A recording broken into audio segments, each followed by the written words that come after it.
Hello viewers, अस्सलाम वालेकुम। Hope you are doing well. तो गाइस, हज का महीना चल रहा है, पाक महीना है, और हम सबको अल्लाह पाक हज कराए।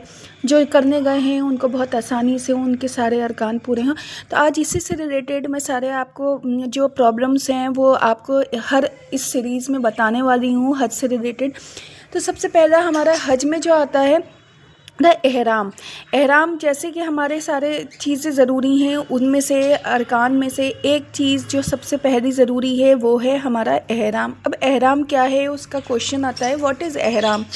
एहराम हमारे लिए जेंट्स और लेडीज़ का अलग होता है। जेंट्स के लिए अगर हम पहले बात करें जेंट्स की, तो हम उनके लिए दो प्लेन अनस्टिच क्लोथ्स होते हैं, जैसे कि मतलब बिना उसमें कोई सिलाई नहीं होती है, सादा सा दो पीस, एक ऊपर के लिए और नीचे के लिए।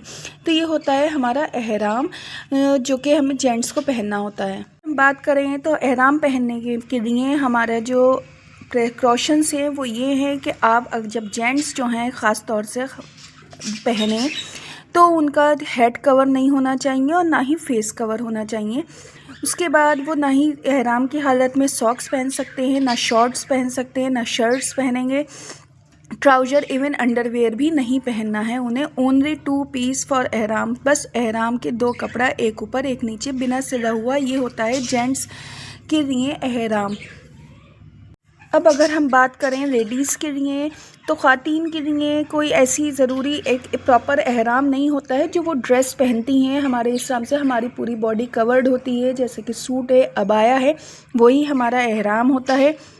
हमारा फेस, हमारे बाल नहीं दिखना चाहिए, फेस कवर्ड नहीं होना चाहिए, बस फेस पे कोई कपड़ा ना लगे, और हमारे हैंड पर भी कोई कपड़ा ना हो, हैंड कवर्ड नहीं होना चाहिए।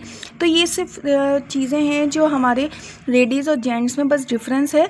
चेहरा दोनों में ही कवर नहीं होना चाहिए और ना ही हाथ पैर कवर होना चाहिए।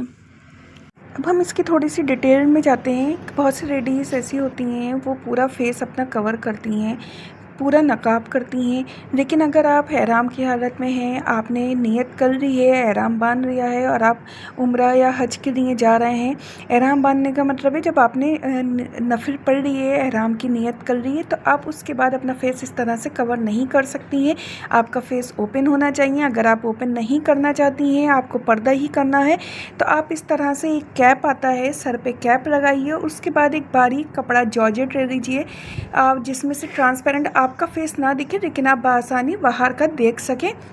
उस तरह से आप अपना कपड़ा अपने हेड के ऊपर से करके अपने सर पे डालें, ताकि आप बाहर का ईज़िली आसानी से देख सकें और आपके फेस पर जो है कपड़ा ना लगे। इससे आपको इस चीज़ का आपको ख़ास तौर पे ध्यान रखना है लेडीज़ को कि एहराम की हालत में जब आपने नियत कर ली है तो आपके फेस पर जो है कपड़ा नहीं लगना चाहिए। ठीक है जी। नाउ हमारा नेक्स्ट स्टेप है प्रिपरेशन फॉर एहराम। एहराम के लिए क्या करना है, सबसे पहले तो हमें इंटेंशन, हमारी नियत होनी चाहिए एहराम के लिए। जैसे कि हम यहाँ से सवार हुए, हमने फ़्लाइट पकड़ी, अब हाँ आपको एहराम कब पहनना है वो अब आप पे डिपेंड करता है। आप फ़्लाइट में पहनते हैं या आप मिकात पॉइंट पर ही जाके पहनते हैं, डेट डिपेंड्स ऑन यू कि आप किस टाइम पर आप इसको नियत, आपकी इंटेंशन है एहराम पहनने की। जब आपने इंटेंशन हो गई, आपकी नियत कर लिया आपने कि हमें एहराम पहनना है, तो आप बात लेंगे अगर आप सफ़र में नहीं हैं। और अगर आप सफ़र में हैं तो आप घर से ही पहले ही नहाकर आप जो है नहा धोकर निकलें, और उसके बाद जब मीकात पॉइंट आए तो आप एहराम पहने, या आप वहाँ घर से ही चलें तो आप पहने, जिसमें आप कंफर्टेबल हो आप वो कर सकते हैं। अब तीसरा पॉइंट आता है, आपको फिर एहराम पहनना है। एहराम पहनने के बाद आप वज़ू करेंगे। वज़ू करने के बाद यू विल परफॉर्म 2 रकात, आपको 2 रकात प्रेयर के पढ़ना है एहराम बांधने के बाद में। अब वो आप मिकात पॉइंट पर ही पढ़ लेंगे, और अगर आप वहीं से मदीना से जैसे आ रहे हैं तो आप वहाँ से पहनकर आप जो भी आपका मिकात पॉइंट है वहाँ से आप नफिल पढ़ सकते हैं और आप उम्रा आपका स्टार्ट हो जाएगा। तो ये थे आपके एहराम के प्रिपरेशंस। सो अब आगे बढ़ते हैं। हमें ये ध्यान रखना है कि व्हाट इज़ प्रोहिबिटेड ड्यूरिंग एहराम। अब आप जब एहराम की हालत में हैं, एहराम ने आपकी नियत कर ली है एहराम की, तो अब आपको क्या क्या प्रिकॉशंस ले रहे हैं। सबसे पहला प्रिकॉशन है कि आप जब मिकात पॉइंट से आपने एहराम बांध लिया, आपने नियत कर ली, उसके बाद आपको ध्यान रखना है कि हमारा कोई भी बाल बॉडी का या सर का ना निकले। अगर गलती से हो गया है, अनजाने में है तो कोई दिक्कत नहीं है, लेकिन आप बहुत से लोग होते हैं ना, सर खुजाए जा रहे हैं, बॉडी पे खुजाए जा रहे हैं। यहाँ तक कि पेड़ों को भी नहीं तोड़ना है। अगर वो आपकी प्रॉपर्टी में नहीं है तो आप उन पेड़ों को भी तोड़ना नहीं आया है। तो ये चीज़ें हैं, आपको बहुत ध्यान रखनी है। अगर कोई आप एहराम की हालत में और आप मक्का में हैं और आपको कोई चीज़ किसी की गिरी हुई है तो आप वो भी नहीं उठा सकते एहराम की हालत में। सो गाइस, उम्मीद है कि ये आपको एहराम के जो भी चीज़ हवाले से जो भी आपके साथ कन्फ्यूजन्स थी वो सब दूर हो गई होंगी।